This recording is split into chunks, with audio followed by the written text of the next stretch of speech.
Mahasiswa sebut mandek, Kejati Banten bantah masih prematur tetapkan tersangka.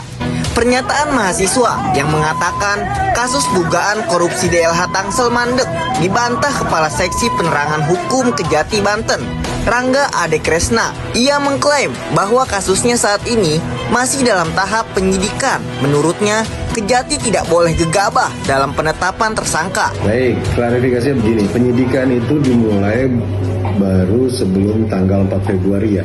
Sebelum tanggal 4 Februari, itu sekitar 1 Februarian itu baru, tapi saya belum tahu pasti tanggalnya. Tapi kami rilis 4 Februari bahwa itu sudah dilakukan ke tahap penyidikan. Dari proses penyelidikan naik ke tahap penyidikan. Penyelidikan itu pertama kita melihat apakah ada perbuatan pidananya atau tidak. Kalau ada perbuatan pidananya maka kita naik ke penyidikan. Kalau sudah sampai tahap ke penyidikan, kemudian kita akan teliti lagi siapa yang bertanggung jawab. Berarti perbuatan pidananya sudah ada, siapa ada orangnya yang kita cari supaya membuat terangnya sebuah tindak pidana.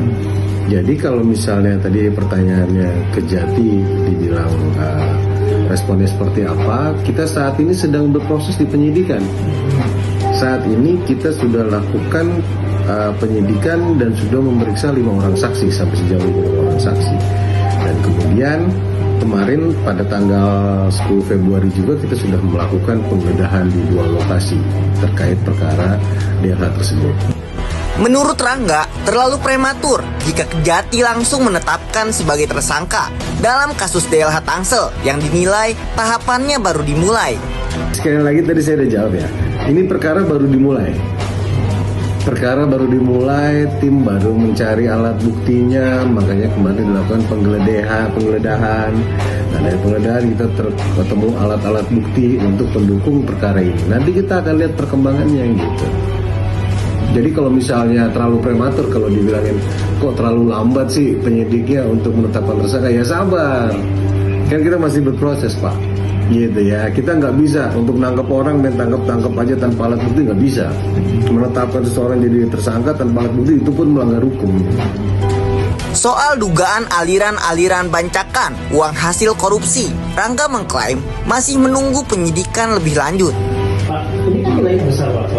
Juga ditemukan bahwa memang ini bagian daripada berita dan ini bagian daripada bancakan. Tanggapan Kejati seperti apa Pak? Kita lihat proses penyidikannya seperti apa. Sampai saat ini tim penyidik masih serius untuk mengungkap perkara ini. Ya, sampai dengan saat ini masih terus-terusan diperiksa sampai kita teliti, kan teliti berkas itu nggak mudah. Ya, kita teliti benar-benar